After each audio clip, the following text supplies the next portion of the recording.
min wiya faramare yata malaɗo paya samba musa mbub duggal min kam youtube sambata kala no mbimi télé youtube teɓ baccata taw ko weli guitare wawi haala hayso ala hay batte wonde pullo tan no ɓuranimo hunde foof wallahi wona an tan ane bande en samba Amadou ha ko mbawnomi nder cuisine o an ƴetti ɗum walla ha ko de mi wultiniɗon ha koye subake mi andu ɗum ɗo ko an tan waɗata ɗum sabu ɗo e galle ko an tan woni mo ala savoir vivre an woni mo wawa gurdam anda no neɗɗo wurdata e yimɓe Amadou ha ko ñamɗa ko an fawi ɗum ɗon walla min kay mi fawani ɗon kono ha ko ɓiɗande ko ha ko ma an noon min woni an Silla wadde nan ɗon noon aɗa ko ha kam aɗa yiɗi ñamde woppu hami aɗa mbiya kam Silla wima nam mbaɗa yiɗi ñamde mi rokkuma somi weelaka mi nangga ha kam e dow haako yo won ndiyam an Silla no foti laɓɓiɗe fawɗo kaka ma aɗa ƴetta wiya a waynota kon meeɗa wonde jamais de la vie meeɗa woode an jeeyi haako walla mi jeeyi haako an haako ko haako men an addana inde ma kono wakti mi wurtini mi ñaami Silla nan ɗon noon ko inna winda hen saɗa yiɗi ñamde oppu hami aɗa namdoɗamo autorisation somi rokkani autorisation ala droit ñamde ɗum an no foti laaɓde mbiɗa addane ɗo kiraɗe an ñama taw ñamde eɗen ñamde mi meeɗa luttude caggal ma men ɓe kaahe ma an Silla an kam joni min ñaami hakko min teyi an no foti laaɓde ñamɗa ɗo kakam mi dugay Amadou ko jeeramo an ɓuuri ham ñaade walla an ɓuuri ham doole an ɓuuri ham soof so jiɗɗa foof noddu bande min ñaami hakko an ko délit mbaɗɗa ɗo hene délit baɗɗo garam mbaɗɗa ɗo hen délit dow haako an yo won ndiyam wona ko kakam on kam min Silla naggata walla min nodduɗa haako an mino ay sinno woni ndiyam mi welaka an kom pottomo pelante de mino mi wonta ɗo ni mbaɗa dudde mamaɗa lorno danami dow maire eyyi ko tribunal parnumami convocation gaddintumi mi senni Allah sa yehi tribunal mi sokma Silla mi ñaama haako ma mi sokma mi lappuma e babba innaɗo droit de toucher les matériels d'autrui anani c'est mon matériel c'est mon bien a forani wadde ɗum touché mbimi he salamu aleykum an enen ndendi suudu ndendi duusi ndendi comdi no guer rendude haako ko haakam ko min jeeyi ko bien yam wona bien ma eyyi joni wonti bien ma haɗum waɗi ene nder reedu waɗi hen fulli hen hay kaani ñammi eyyi so yiɗi noon mbaɗa hen ormasi an andi kono noon ɗum ɗo ɓendirta ni convocation gaddetumi to yiɗi fof yo won noon sennal nde mi sokma anda lawol eyyi an wonima anda lawol an anda lawol pelante haako billa mi sokma hami hela caabi ɗivi an Silla jonde arine ko inde ma walla ko indam an merɗo yo won inde ma duul wayi encore ay yo jour Silla ali kam wayi an iba ko woni non an kam an aɗani droit aɗani woni lawol an min mbaɗa foti addanede ha kam mi joƴƴina mi ara wiya somi fini mbaɗa hacciro mi fini mi tawa oɗo fi ha laaɓi siballa iba joɗo gaɗamo reedu wala ko jogui kala ko ari Amadou waɗa an joɗo jewte joɗo o wona nder Silla anani filmi mbi mbaɗa hacciro garmi tawa denki ha laaɓi ene foti wodde kono Silla an e Amadou nden ha joni ko ni tan an ñamde gonga ni kam so jomum ñaami waynaki manda wiyete ko lutti manda ko wiyete hono wiyete mi andani kono yaako gosi wonno d'accord kono haako Silla min no foti laaɓi fawmi ɗo henne tufe tewe hoore mum gaddanami ɗo garmi tawma ñaami Amadou Silla rokkam Amadou anna waɗi erreur erreur on ɗum dow ha ko hunde renda sa ñaama wayno anna aussi waw yafade Silla e woni o waɗi ɗum ko wona goho wona ɗiɗi wona wi komi hollami doole koko ɓuuri ham ɗemgal dana lorra hen wayni ɗum mi waynaki kedde hirade iba joni dokke ham joni poto plainte Amadou Silla dokke ham ɗum fof ala hen porte plainte yo galle joom wuuro ala hen kettoɗe enen gondi ɗo ka haala jowe ka saaha goɗɗo kona ɗum ko Amadou mi addi nouvelle belɗo Silla nouvelle adi appartement gonga arti kadi macce ko goɗɗum gadda mbiya aɗa goyi appartement gonga min ko mbaɗɗo démissionné je démissionne anani par ce que ko woni hen ko ene heewi fenade ɓolere woni hen ha comment se fait il min aɗa guila mane découragé men tan guila gandanɗa hoorema pertuɗen originalité o comment gacce ɗe surtout an noon iwaɗe masala ma ono heewi en gaddat ɗo koɗo poɗen wadde émission no poɗɗen waɗide ni tan aɗa waɗa masla fayidagal émission fof maayi surtout ɗum waɗa wi namdoɓe ɗum ɗo jaafoɗe kam walla tournen ha para jom wiya tirno tagane kam ɗum ɗo kamito ko taƴi comment ça natti wonde appartement go kadi appart ɗum noon yeeɓoɓe gandanɗa hoorema hay dara ngala ko waɗi apporté yimɓe sowona ko aussi ala ko ɓeydi watta partage watta aimé watta commentaire jomum waɗata ko téléchargé ene yeeɓoya caggal connexion enen cohli ɗum boni yoni tan kay sponsor arani wallahi ha kono gay hay yeeɓoɓe kañumen payitina jooƴi nan ay goto partage am batta like batta commentaire Silla moi je démissionne bi non attends je démissionne non voilà attendez mboɗo yaaji e ko kalɗa ko effectivement vous avez raison Silla Amadou en jooɗima ma won 2 mois walla min hitande en mbaɗani appartement gonga par ce que kalɗon ɗo o sont des réalités ene woodi ande mbatten non fof ma change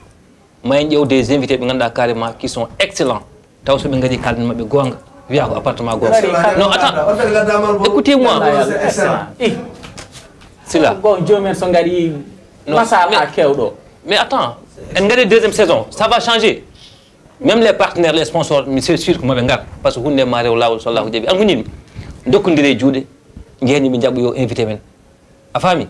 an boyon waɗi osé an mbiɗa aɗa fuɗɗito kadi hay koɗo aɗa adda tintinade min mbetta min ni brusquement ni tan non c'est parce que mbaɗa en ken gotum Silla sen jewti hen pamodirto ɗum appartement gon gadduɗa o ko bar mbiɗe adde on ko woni mum ko ene wayni e ko woni dow mum ko so waɗi ma won jaɓ dokkodire juuɗe jeeniɓe kebli o koye ɓornugal makko gandata mo addi ngal ɓornugal o addi ɗo ko jahowo teere e moƴƴi jahowo teere o addi ɗo Allah taw lamini yamalo an adda lamini yamal inchallah adda lamini yamal joni weefi joni rokkumo junngo fin weefi gonɗa ko koyɗon lamini yamal ɗo wawa adda lamini yamal Amadou rokku sehil ma junngo jeeni mi puɗɗi o boy ha c'est la famille wallahi jeeni puɗɗo golle ko ni watte jamɓuri fof gonga ɓuuri gonga wallahi gonga appartement gonga ɗo gonga tan de retour boy yarlum yafum non hakko ndeysan ya dole jam ko ni woni aduna ya dole jam jam ɓuuri fof ya dole jam ko ni wallahi de retour appartement gonga way ok aɗa mbaɗen no suhaɓe mbaɗanoni c'est parti Dorio appartement gonga kasi boɗo mi ya appartement hakko mbaɗe préparé maddi am mera ok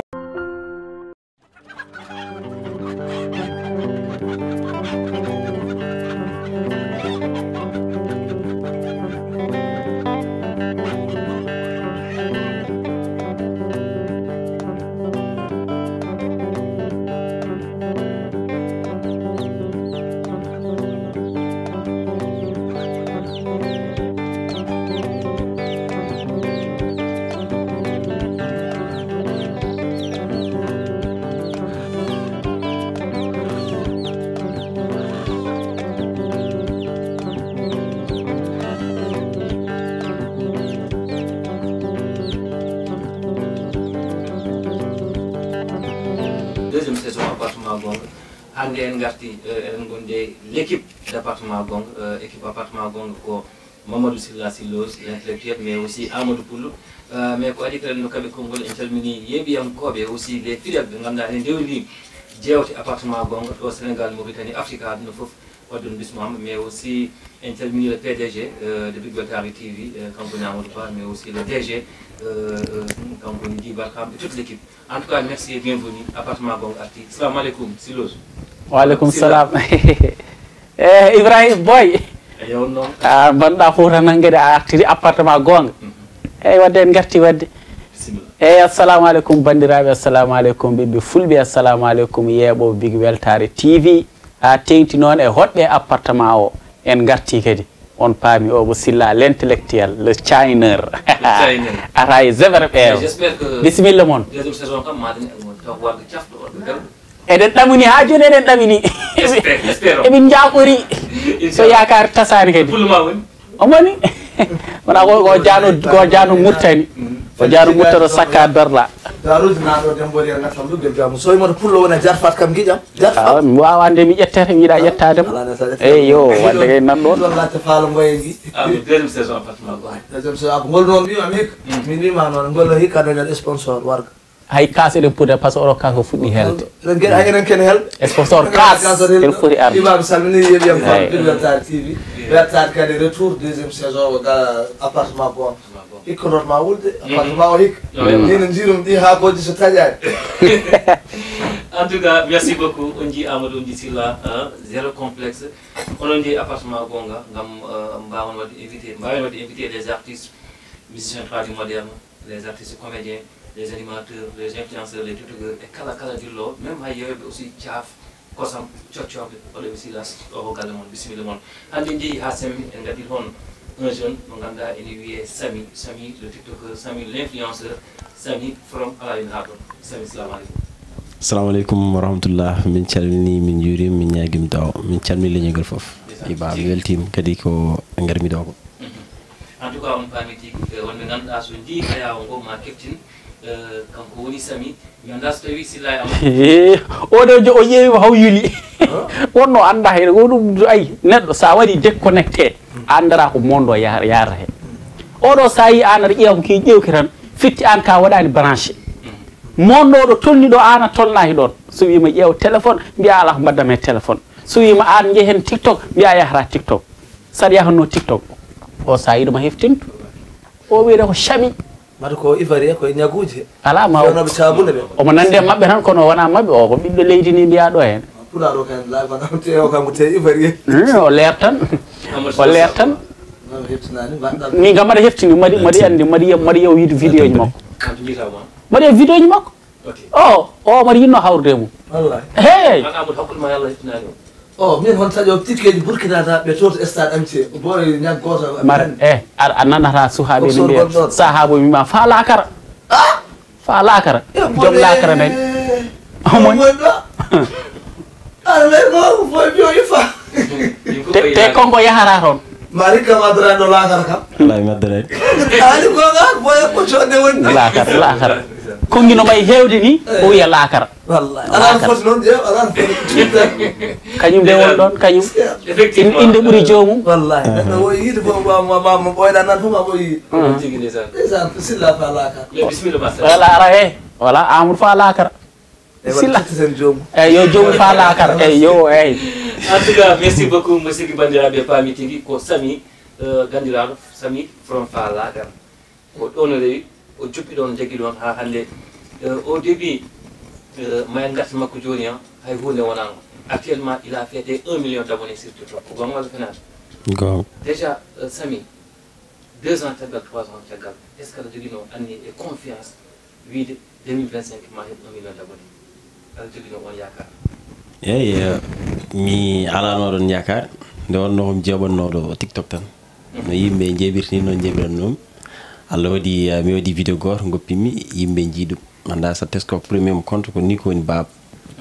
ni ko woni baba ko oɗon slogan gandumi addude yimɓe gaɗa commentaire uji e defte ni ko woni baba konngol weliɓe min kala vidéo mbami mi haale ni ko woni baba ha Allah waɗi kadi aduna ne yaaha eɗen change eɗen kaala kadi e nder vidéo ji kadi eɗen kalde yimɓe mbi yo paala har yimɓe naata commentaire uji kadi mbiya fala har mi jagga fala har kadi ko ɗum ɗon tigi nani ɗo de minen nanɗo boye joni fa lakala so pires waɗi primé holko gaddata fa aljanna walla fa jeyge ala wonde min ɗum ɗo neɗɗo konngino way hewde ni kongi moƴƴino way hewde ni ala ko dontoɗa wiyana yo pa lakara fa lakara waɗe fa lakara 1 million abonné o wi fa lakara rokkimo ɗum abonné de wona kalis abonné kalis o abonné koye kalis hen yaltat walla wona 1 million d'abonnés surtout 1 million neɗɗo en mbaɗa mo suivre en dewni golle makko à travers TikTok ɗum noon ko golle taabi ɗum mais donc 1 million huyruɓe tan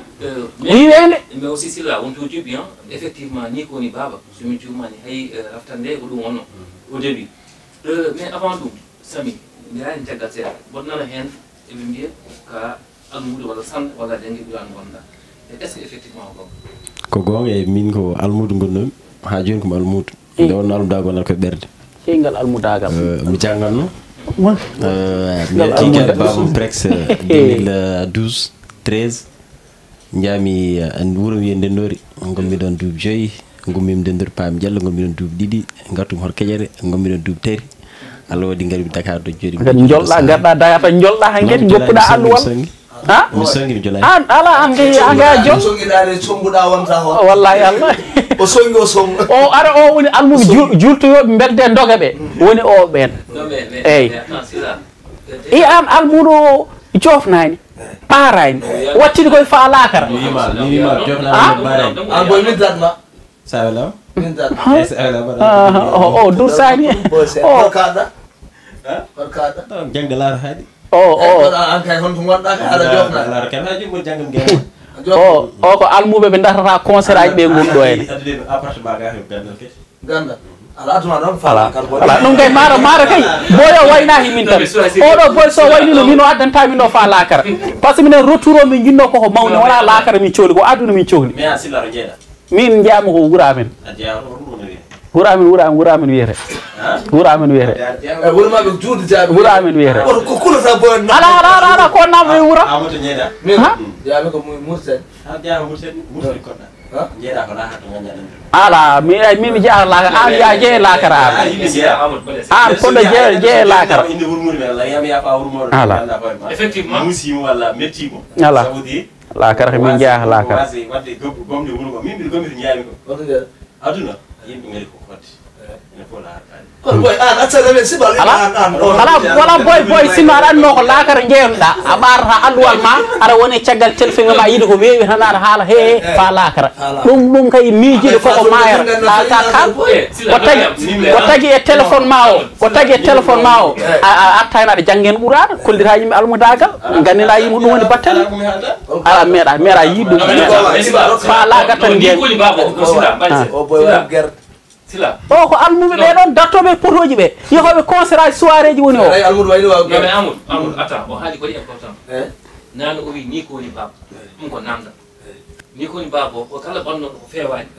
a faami o waɗa vidéo o pose ma question ima ni ko woni baba ko mbaɗɗa eyyi ko jonko ni ko woni boy ko tawi o woppi ɗum baba mbiya ɗum ni ko woni papa bonanneɗagal tan ni woni baba ko respect kala debbo ko jinnaɗo ma wawi ɗum nen ala probléme kala gorko ko jinnaɗo ma wawi ɗum baba ala probléme ɗum tagui wen ni ko woni baba kono wi ni ko woni boy ala wira ni ko woni respect silla ala joni moni nen eyyi joni yo respect oɗo ko tagma ittude ɗum ko tagma ittude ni ko woni o gadduɗa ho lakara o to yimɓe jeeya ayno gaƴƴon yahatu o toon jeeya e ala min mi jahan lakara de batten yimɓe fof minen ko ɗo min keddoto mais wonno meɗen jamma ñalo men beltinen ɓen jimonno ɓen zino théâtre ganduɗa hoore ma ko tiktoruji gonno mais hande ɓe ngala ɗo jeeyi toon te enen ko toon paaɗen ɗon an wanma yaade an ya wadde an ha o yaawi ala yani sila ɗum mbaɗen avancé aussi eɗen gandi enen fof à travers aussi le TikTok et surtout les influenceurs ɓe ganduɗa carrément ils sont partout e nokkuji woni Sénégal woni ɗo tani Afrique ene heewi parfois des problèmes des détails ɗi ganduɗa carrément kanko wuuri ɗum kanko Samy parfois a yaɓano TikTok carrément o yimɓe poomo won ndiyam bonɗamma mi annda ko kiram mi annda ko ngandi hol doole joguiɗa hol force joguiɗa ha mbaɗa wadde ha continda on combat ha keɓɗa ɗo eyi eɗen ndi hunde hade ma nadde hen il faut ƴeewa ɗum min haɗum nadde TikTok mi ƴeewa noon mi ƴeewanno mi yii hen foroje ƴette yimɓe ɗakke foroje gune ƴette ɓeɓeɗo gune colére ƴette avant ko ɓuri TikTok wona indam normal nde gaddu par ce que a ñeɗɗo innam normal neɗɗo rewi innam normal tan ƴetto kam ma adde inde waccore sirno ko yimɓe so jiiɗi haalde walla jiiɗi ƴettade walla jiiɗi yennude ndennowo ɗo mais ɗo jom ko semi joni ɗo somo hoori innam normal nde don walla min inde normal min ndiɗo ƴettade man nder min papa ma mais la force won ɗeɗo par ce que wonko ganduɗa sa naati hen wonko ganduɗa ene coppa quoi déjà e nder no ñamodiral nder holko rokkuma oɗon patience ngal muñal ha tiɗɗa hen ha continɗa ha joni ha gonɗa mbaɗɗa reconnaître partout dans le monde gonɗa international eyi eɗen ndi ko heewi e ko Allah tagi heewi wonde ko ɗiɗi sa woni aduna no kew wiini tan so tawi an a tooñani ka tooñi min Allah waɗi kam min mi tooñata mbo tooñe mi keɓra ɗum an mi keɓa tooñe tawne ɗum a tooñe hen sa joftoɗa hen sa gattira mi heewani yoftade aɗa yofto a wuli jaw boy min ganduma soto kone so neɗɗo waɗi vidéo no haala o neɗɗo probléme goɗɗo vidéo kaldanmi ko yeɓoɓe abonné jam ni ko ɓen mbaɗani ew boy o wiyata o rewa dow koye yimɓe yeɓoɓe ɓe ko ɓen mbawa formine pour ɓe mbawa famde mais kam ɗokkude vidéo walla kalde neɗɗo meeɗa ƴetta ɗen ɗokkude pour min geftima meeɗi joni min kamɓe tiktoker uji ɗi wiyoɓe keeɓe influenceur uji ɗi holko tagui kamɓe saaha foof a yiyat eɓe ƴettodira e koye mabɓe ƴettoje tol tokket ƴettodira wiye ni bamma ɗone ni yumma eɓe ka mbaɗa ɗum mbaɗa yiya ɗum mbaɗa nana ɗum holko saabi ɗum ɗon est ce que watta malde eyyi aɗa andi ƴettoye kam hayso wona influencé neɗɗo foof ƴetto moni kala no neegi aɗa tiktok tan hawni seeɗa eyyi sa renaki tan walla a change ani tan no nehirɗa ni e galle bamma sa renaki ko noon kewɗa ardude ay nehaɓɓe nehiɓɓe so gaari tiktok ɓe cuusa ƴettade ɓe cuusa yennude hay sa ɗeke forme de couleur awade ko bonne nedi be jeedo ala mi daru da fa lakar ay wiide neɗɗo fa lakar kam bon nedagal hay so go ko gonga bona nedagal aɗon gonga needi e gonga mona nedagal no woodi lahar no weldini fo jida yalla ko ka jida yalla an ya yakara hande ya jofoy lakara ene weli wona ya jofoy lakara hande wala ene weli ala wi amin yo wi amin ala mi sa won mojjo ni wadde kay ko min biba ko mi mo asetar horam taw mo mayan gasan tege biida ko lakara do weli ayehi walla ka jaado walla an ka jaado ha ganda moji be ganan ton mi yahani me aduna koko winda lakar koko winda holto winda min bindol lakar mi yande min bindol aduna jiimi yo aduna jiimi kadi yo be mbi kam influence ara woni influence woni wadde influence influence woni hollum influence woni kuccina yimɓe e ɗum ɗo walla kalna yimɓe ɗum ɗo walla an wonko gonɗa e leñol ngol par ce que baro influence fof wonto nawata yimɓe ɓe wonko awara hakkilla yimɓe joni noon kamɓe hewɓe e mabɓe ko mbaɗata ko mbaɗa wona ko moƴƴi ɓe mbatta influence ko moƴƴi mbaɗat influence ko bonande par ce que ko bonande hande ɓe ɓuuri wawde haalde e moƴƴere kala keɓe ko bonande ari ke neɓe coftirta hen ni mbaɗa moƴƴere ɓe coftirta noon holko saabi ɗum eyi andi kalto mbawɗa yaade waɗi yimɓe ɓeɗe ko moƴƴi ɓe fewnata kalto mbawɗa wonde sa ari hande woni yimɓe no goyti tamma yimɓe jaafa gongude wonta tartoɗa andi biyo seere to mo janggani mbaɗ hankide ne mbuuri yimɓe ñamta saddi enen mais fotta seere ngo en gooti jannguɓe annduɓe nunduɓe donc noon somi haalano haal tiktok kadi ma woni yimɓe nen toon ko hannde mbaɗata ko feewi belle mumen ko fewde somi ƴeewi mi salmini procureur en baba alien hannde ene darini ko à cause haare tagi goppi jinnaɓe mumen goppi famille mum goppi suha mum goppi rewɓe mumen fof sibu darnade e leydi muɗumen darnade leñol muɗumen yidde heɓde hunde eto jeyade respecte toɓe goni ɗo donc ɓeɗon ko ɗum tagui jaltinaɓe joni darima e heddiɓe nan ɗo enam ene mbaɗa ko heewi à cause tiktok ɓe to jaltina ɓen ko mbaɗi ko waɗi fayida e leñol ɓe mbaɗi ko heewi hollum ayiyani kadi to harama gueɗel gotel min kay mi anda ɓen ni harama gueɗel gotel ko jeeɓata ɗum ko gadatma ala ɓen kay ɓen man nana ɓe ɓen man nana ɓe ƴettore man nana ɓe weejere man nana ɓe hunde ɓe fof ala wadde ɓe mbaɗani ɓe darana he leñol ɓe darani ko weeje ras cormami cortumami onon ɓe fof procureur ka tribunal tawete En tout cas, on salue de passage commissaire et procureur. Inch'Allah, elle est dans appartement bon commissaire et procureur. Nous vivons exactement aussi. Faites de water. Elle a TikTok. Aussi à travers TikTok, Kabama, Kabani aussi vraiment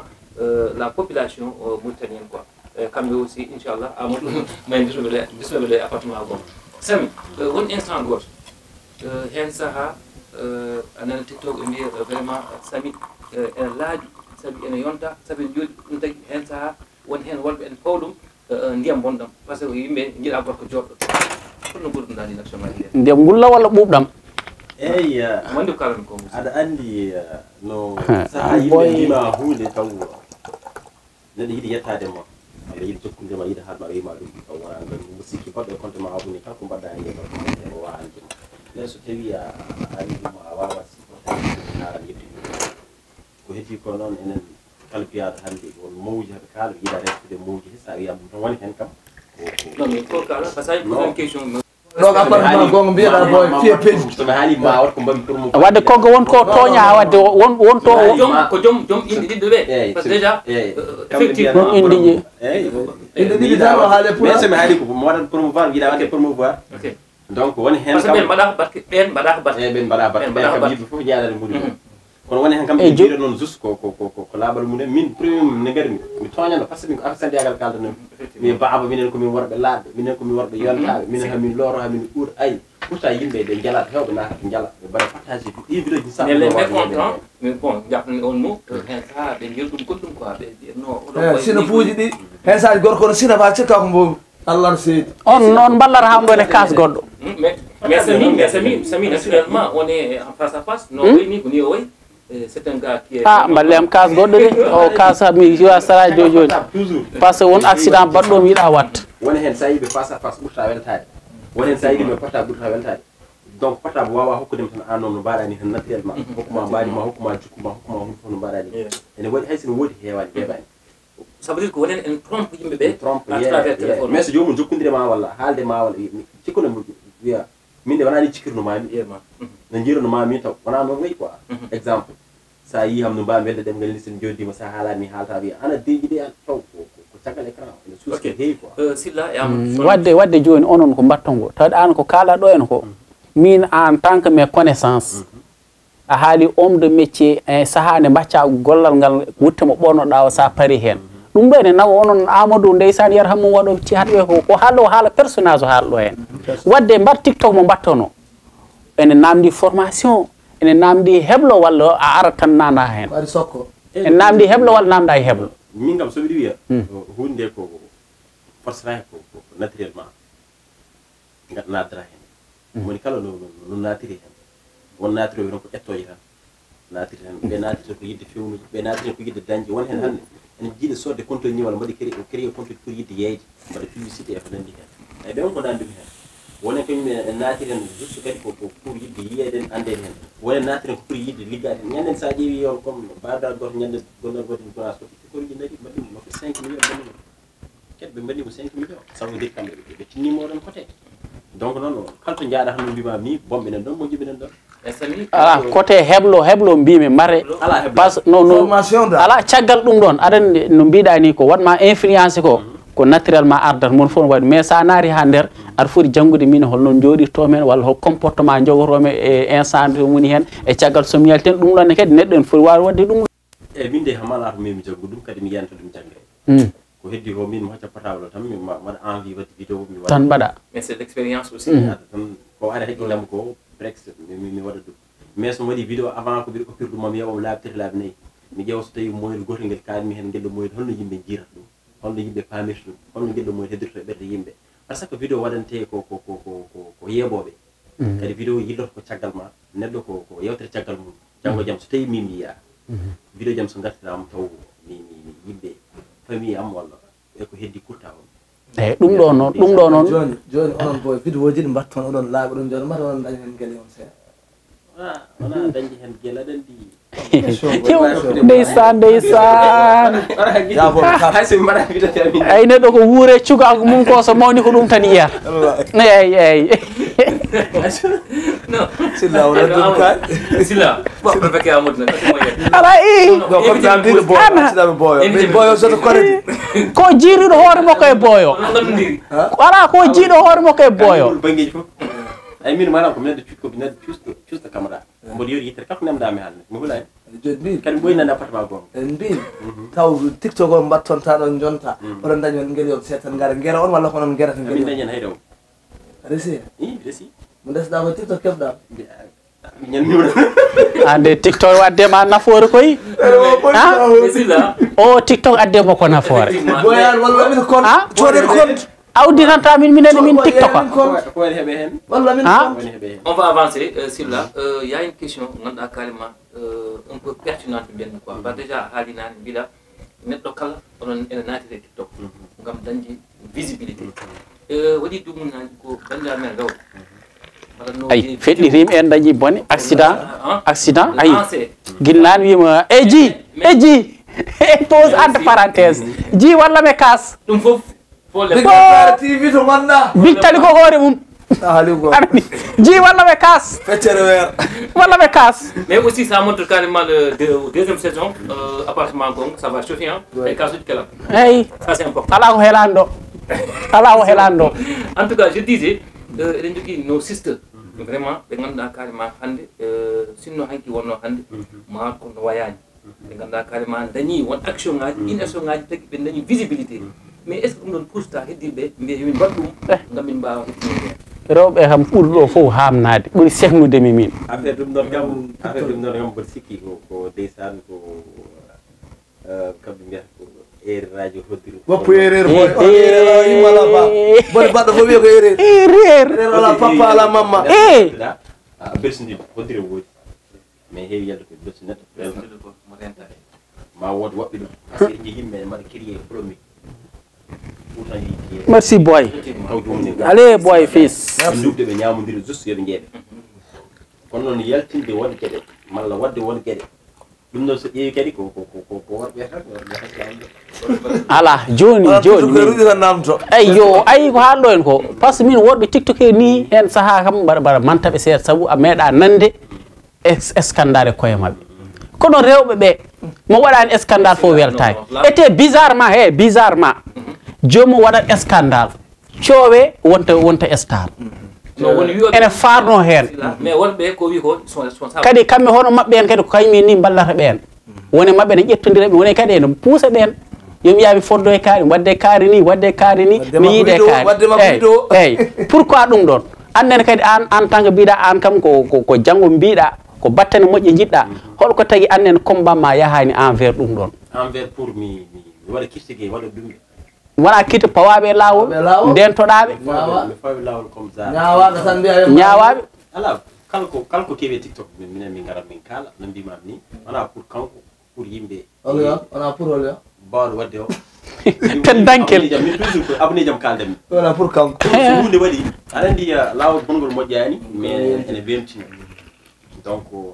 kamɓe siwoɓe wono yaltinoɓe terɗe muɗumen jamma e ñalawma tubata kihiɗe taw ɓe ciwani ɓe ciwata hay somi yaltini janggo ɓe ciwata par ce que goto andaɓe mais enen eɗen jiiɗi yiide terɗe sar waɗanamen mi ƴeewa eɗen jiiɗi yiide terɗe sar oɗon jiiɗi yiide e wadde onon wadde ɗum woni wolɓe quoi moƴƴi donc sa ɗum jinmi wiide hen sa ko woni wolɓe pusata rewɓe ngam aussi kadi jogade courage wadde won gueɗe won ɗum kam vraiment yoɗani Samy la question est ce que meeɗa yiide nder toma aɗa woya fijirde tan goral tan tiime téléphone tan ene waya tan ɗum ɗo d' accord ameɗa mettinde metti golle ko saha fof mo dañi yeɓɓetimi banggue vidéo ji wona pour nenam ƴatede wona pour mi waɗe won gueɗe mais min ɓuuri museni aduna ko neɗɗo ƴefta hunde nde ganduɗa nde ala yam faye yam ɗum ɓurata museni ɗum tagi saaha mi yalta ɗum waɗa yimɓe expliqué kono min hay neɗɗo wujjanani texte par ce que neɗɗo wujjata ko jawdi ma an dañcat ɗum ɓuuri ƴetta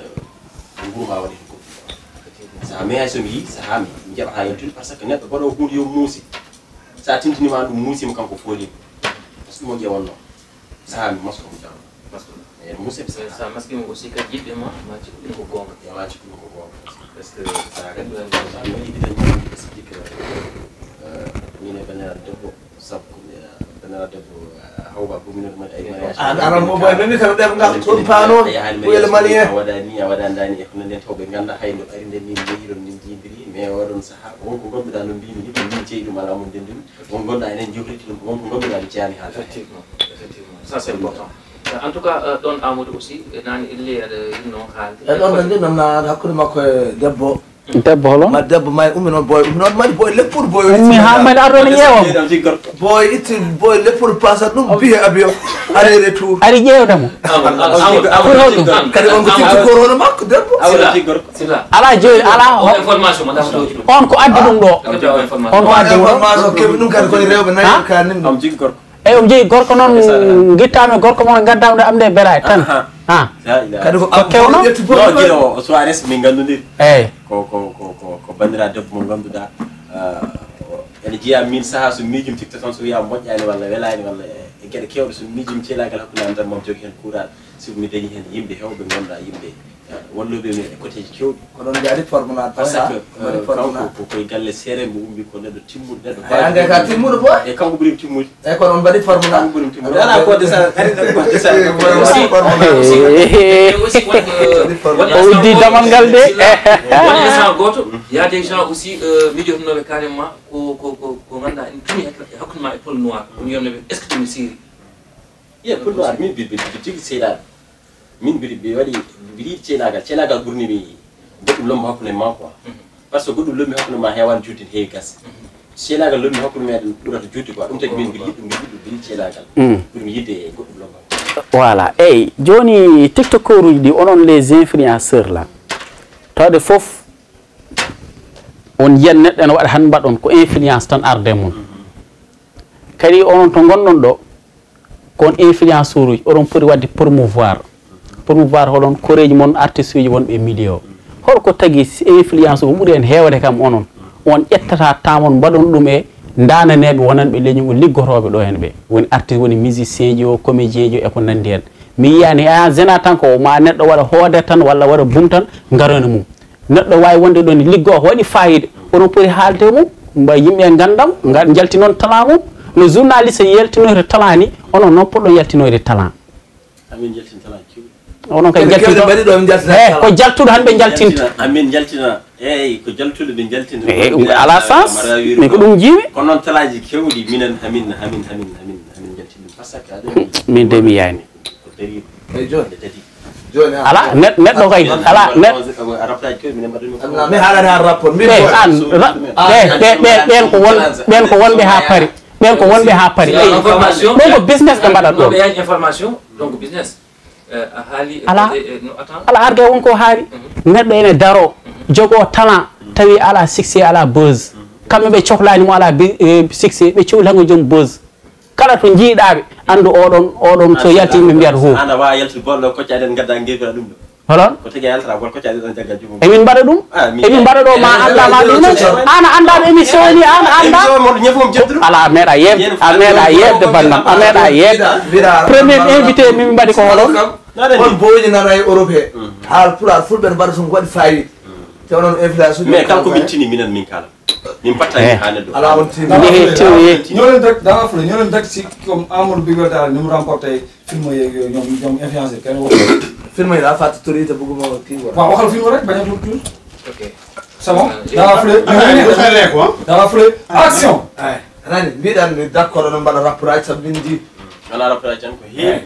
kono an ko wayno big weltare en hande jaltini film baɗɗo fayida Europe film o gagnima ko budget ji keɓa ndan wiyeteno iba ƴetti prix festival uji festival uji te ala fof ndimi influenceur jooɗi waɗi hen vidéo aɗa kembi ɓe mbi big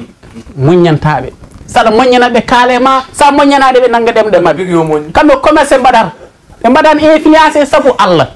saabu ni o mbaɗat big wona mi big ko nayɗo aɗa sirama après wona kalis aɗa andi waɗan neɗɗo vidéo iba neɗɗo wawa yebdemi hen waɗata aɗa andi ko yitti corse waɗi to wonen kam mbaɗi nippude wonen sa waɗi formule tan mais Samy ɗon aussi Samy ɗo je vais poser une question qui est très sérieuse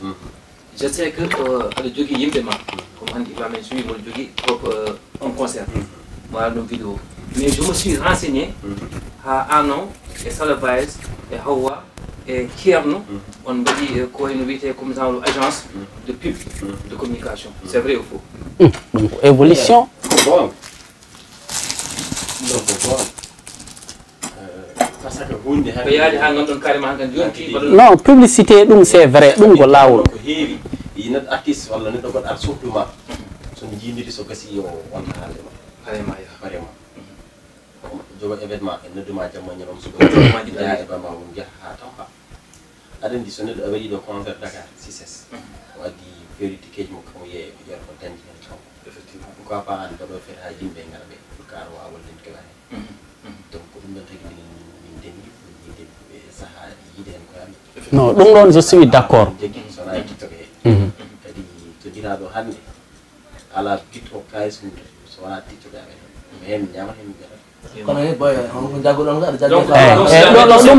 ɗum ko ala ɗum ko normal par ce que ligguey gonɗa foof il faut ƴeewa hen kene yarduma yesso kono noon kadi objectif premier influenceur ko jiiya ko yooɗi kaala kollita jiiya talent mbaɗa révélé talent oɗon won information ngaji a forani fadde ha joomum addema sa wone nete onon koye nete gonɗon oɗon gandi ko yahata hen aɗa wawi yiide jiiya ɗum ɗon yo darmi haala hen ko ɗum tan jiiya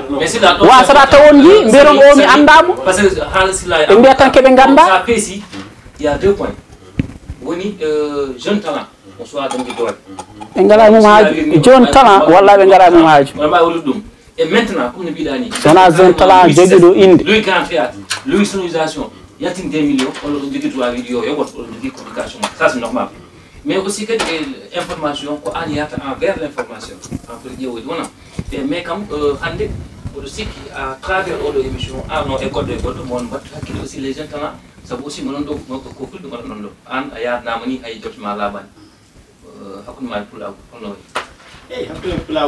aɗa yara ataye de mbiɗa yara da a dañi sal comme jeennot atayo kono kam tawde hande première émission wokkima cadeau eyyi sa yeehi toon noon mbaɗana papa ma laif mbaɗanen ket an nen boy mbaɗnamin ket mbaɗana ham laif eyyi mbaɗnamin laif atayo donc aɗa andi aɗa teddini ɗum quoi aɗa holmi ɗum eyi so jeeyami ko ɗon jimmi yiyede quoi ayi soit langage goɗɗi o wiyete waha pourquoi pas min ara mi jaggoto to jeeyami ɗo ene welami mi wona haalpulaar mi wona pullo ɓi pullo mi jibine fuuta sa so miijo won million fof ko fulɓe ala hay jotfu goto mo yoto min jotfu wawi yebde par ce que mi a meeɗa haalde ngal goma so haalpulaar fulɓe tan jeeyi donc so mi yii pullo mo gandamo pullo wallude ɗum haalde donc on sa kadi vidéo ji jaha e jirɗo taw a yiyani hunde a yiya wawade hen communiqué wawade hen communiqué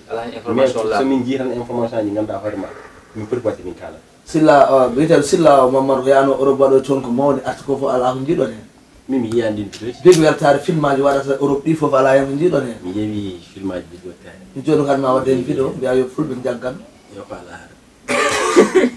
mais a sami hannde so a ƴeewi nanen kaali e point goto temps men nan yaha woni hannde wiyeteɓe jogui ko inde ɗiɗi debate golgate so a ƴeewi hannde selon les gens mais boyo hande omo arti non mais omo arte inde ɗiɗi de mais compte maɓɓe so mbaɗi publié vidéo goto ce sont des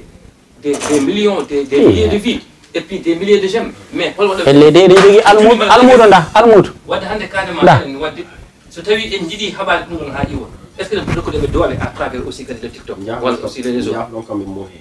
affaire goto jiguinaga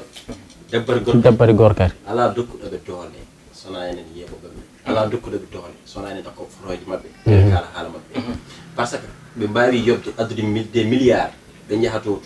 sport ɓe jooɓa yimɓeɓe yo ballogoji mabɓe e wutteji mabɓe pour promouvoir sa ɗakki forme ko an a wiyata ñawoma gonɗa ko tintinde yimɓe ɓe an oɗo ko goto jiguen yimɓe jaaha jeeɓoya ma woto yaaɓe to jahata yeeɓoy ko pour jelo siko an yaltinimo ɓe gandamo gandimo ñawgol ma aɗa wawa change de ñawgol ma al batte sona ene ɓeydam par ce que ko ɗum o yiɗi o yiɗi wadde ko pour yimɓeɓe yo jii neɗɗo so tawi uddiri compte mum TikTok waɗi hen forme mum tan yiɗi ko yiyede so yiɗa yiyede udda compte mum TikTok waɗi hen ko ɗum mbo sikki ko yimɓe kala fof mi meeɗa tokkude ko goto jigui mbaɗa haala hende par ce que no fotte compte ma bloqué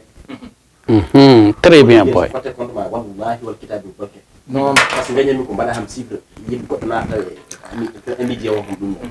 mi jaɓata haalde hen mi jaɓata ɗakkude information si mo buti andi ko promouvoir yimɓe mbaɗa ok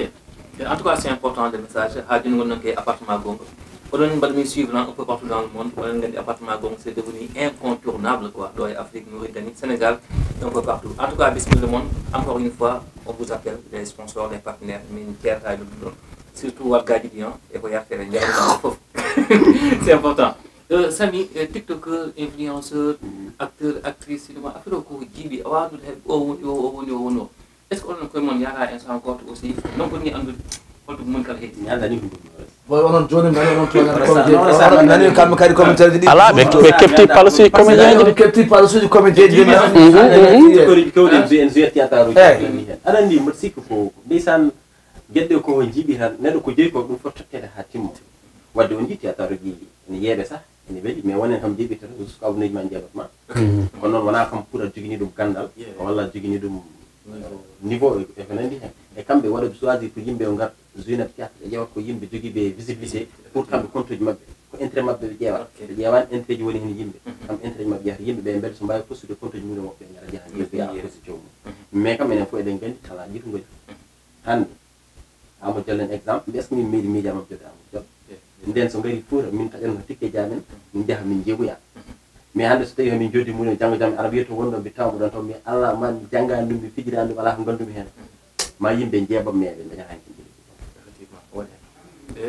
monɗode ko ɗon yarte noon a woppat koma nangga ka jeeya mais kala kada waɗa hen kam sa rewi ɗo poɗɗa rewde ɗo tan aɗa wawi wadde ɗum kono noon wonen mbaɗa brouiller les étapes mais hande ɗum koye wade noon so tawi en mbaɗi généralisé en wi pulaako surtout aussi e milieu culturel o Amadou woni no mbirumi tiktoker influenceur journaliste animateur acteur culturel fof ene keewi yeñgol yaata en ballaka pour an holko waɗi bloqué holko woni blocage blocage o de hande mbiɗa sikki sa fadi tan pour hande walluma aya hadde ɗon jo soppinade wona soppinade kam won hen tan parce que enen leñol mengol kam ɓe jiiɗi yidede artiste yidede artiste ɓe jiiɗi yidede mum ɓe koddoye mum d'accord jomum fiji ɗo hande ɓe meeɗa yidde ɗum yaha jiiɗo mais ɓe gona ballowo artiste wona tous ko ballowo parce que sa ƴeewi effectivement silla hande wonɓe falluji toɓe goni ɗo e enen ɓeɗo onon gal onon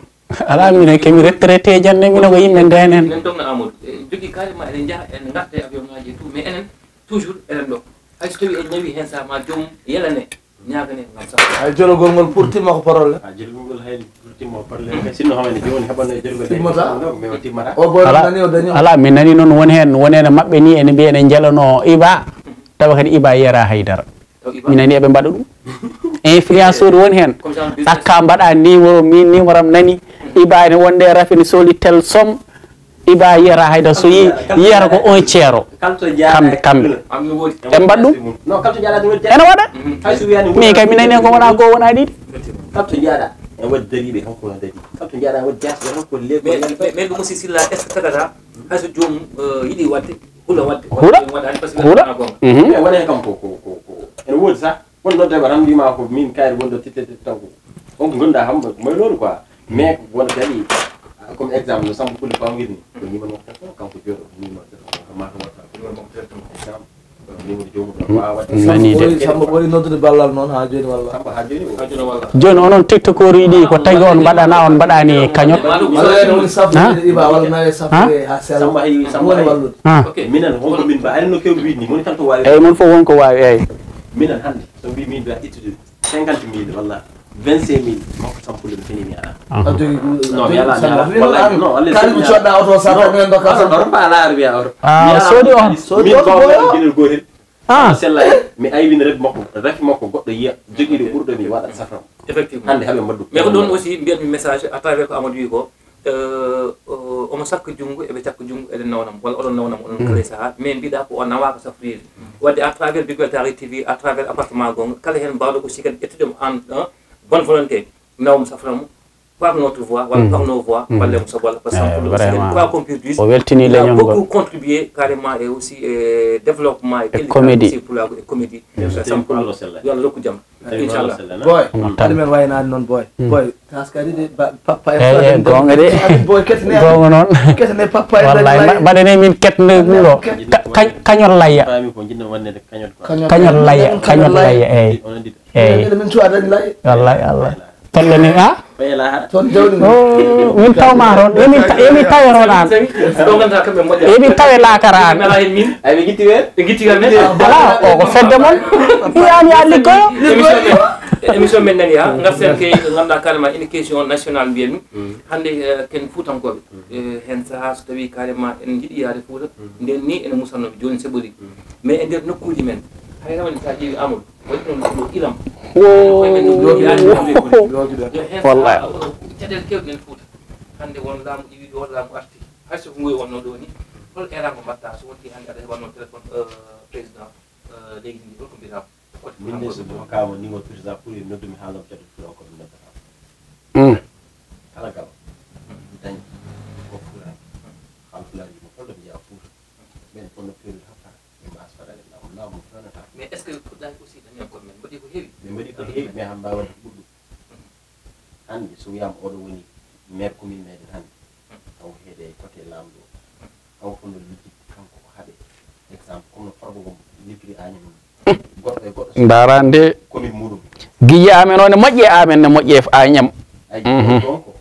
hande to mbimama eɗen gone moɗo mo ganduɗa so tawi eɗen paɗa ɓe kamɓe e laamiɓe hande ɓe e laaminoɓe ɓe foof ɓe paɗa ɓe tan e ɓoyat fadde guili min guil guiɗami ha jottami koto ko fen wadde jonti yimɓe mbasa wadde fadde yimɓe mbaɗa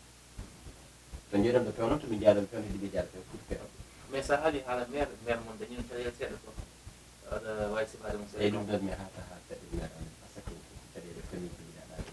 mais en tant que maire so wona en tant que maire mais ko famille ko caɗele famille ko caɗele haalnaji famille haalnaji ok force la ala o ko almudo maire ano haltare almudo maire o maire no moñanam yo ko influenceur maire ɗum vidéo o wanni maire campagne mi nani kan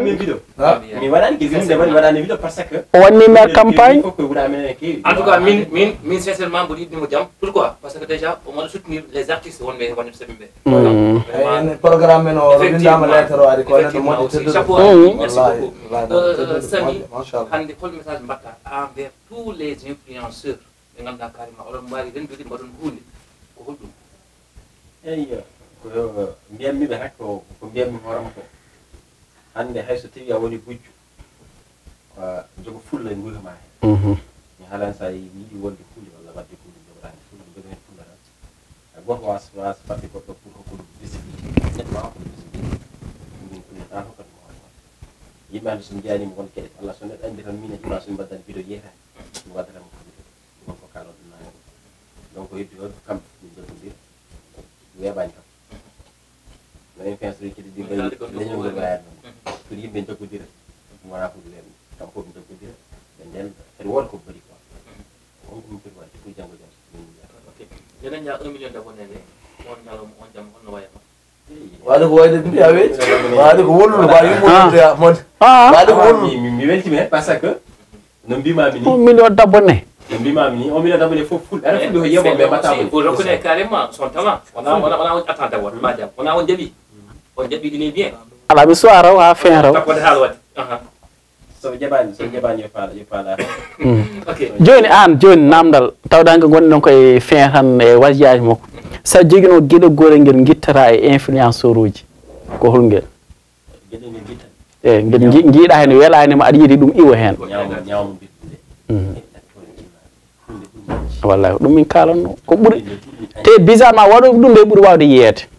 ɓe par ce que leñolngol ndeysan jiiɗo koye kalannomi ko eyyi par ce que aɗa sa yewi to vidéo ceer sama sen ceeɗo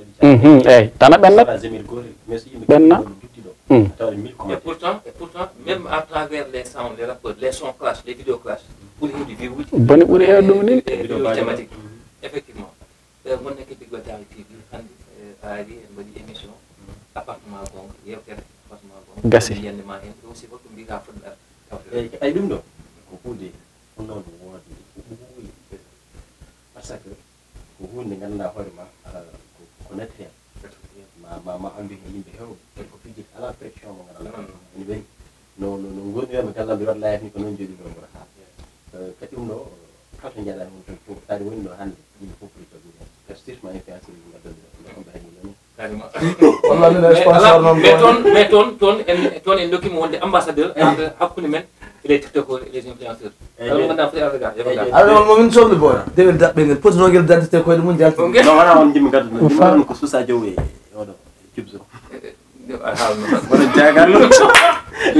ay yew awon ɓuuri haade ay o yiɗa ndeeƴe o yiɗa ndeeƴe kanaɗo ko safra ha selli keloden o safra ha selli docteur o waɗamo test quoi o fin tan o wi he lewru darima effectivement ha ɓoyi wondunen kanko na holko ko ɗum waɗi eyi holko wiyatno na leñolngol yiɗi ka geɓe ay a nani ka wonde mbiɗo salde ala mais oye xam c'est bon kono daɓɓel addana min daɓɓel daɓɓitoro wi Amadou Ba o potinode dentité koyɗe mum jalta hawa e sala kadi Ɗum wayata ni en tout cas ma en jokkodir ma Foti won dente ambassadeur koyɗe amen jalta. men e wajiɓe inchallah en tout cas merci beaucoup e wiide aussi ko gonnaji ɗum ko ɓe eɓe gandi an aɗa jogui talent aɗa wawi ko mbatta bo yiɗi gueɗel gonguel dañon compte TikTok appartement gonga appartement gonga dañon inchallah vidéo ji seeɗa en nomme on woni paali yimɓe so jiiɗi invité tan yeah mbawi woy toon ɓe mbawa yettade typiquement appartement yettade ɓe gonga bal nani fayla en tout cas merci beaucoup Samy. aussi ki Samy aussi min calmini joom suudma ɓa an salminanimo jobsude wala TikTok wawa salmini ala ala TikTok kam min kawri sen men non min forsama nana mais kanko ala ala min kawri sen mo yaha marta bi joom suudu on hande gude ɗum weɗo tan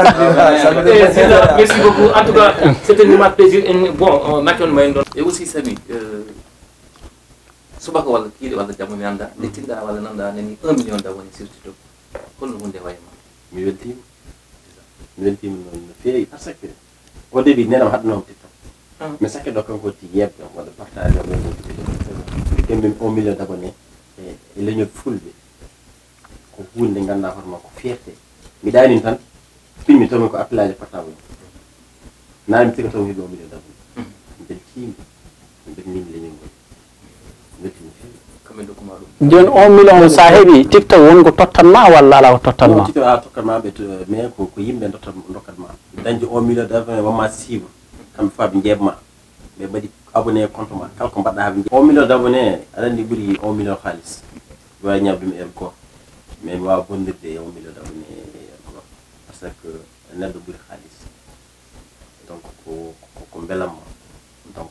belammo gandanɗa hoore ma mo beltimi quoi en jiya ko ñalomaji ɓurɗo welde ñalmaji mi nani a wawi woyde attention ma mon mais aussi quand même ko gasi mais il y a une chose qui est très importante ɗum toliyata ko yimma ko waɗano partage surtout ɗum noon walla bonande o yeɓata sa watte partage parce que ɗon aussi ko message ko wiire ko neɗɗo ƴettimama o wiire mboɗo mi yetto ɗum ɗon haala pour ɓe ƴettuma ɗum ala probléme ɗum par ce que ko jibinɓe ƴette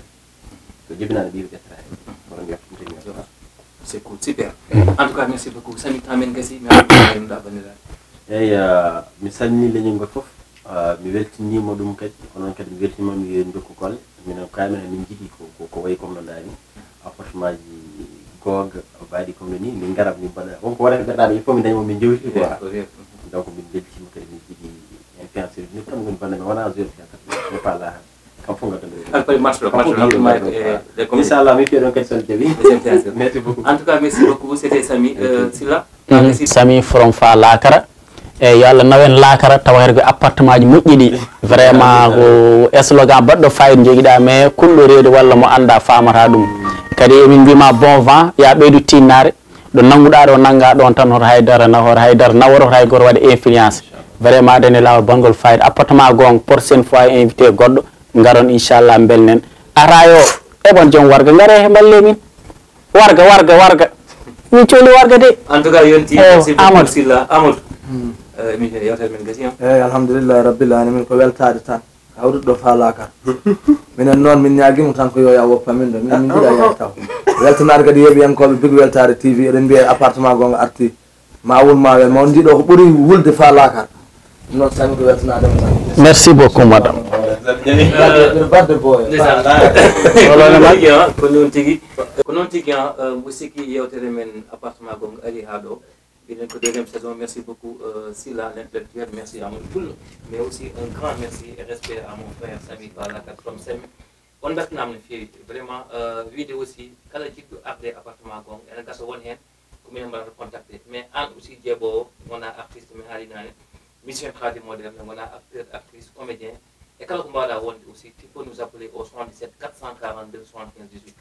77 442 75 18 pour les sponsors, les partenaires, artistes.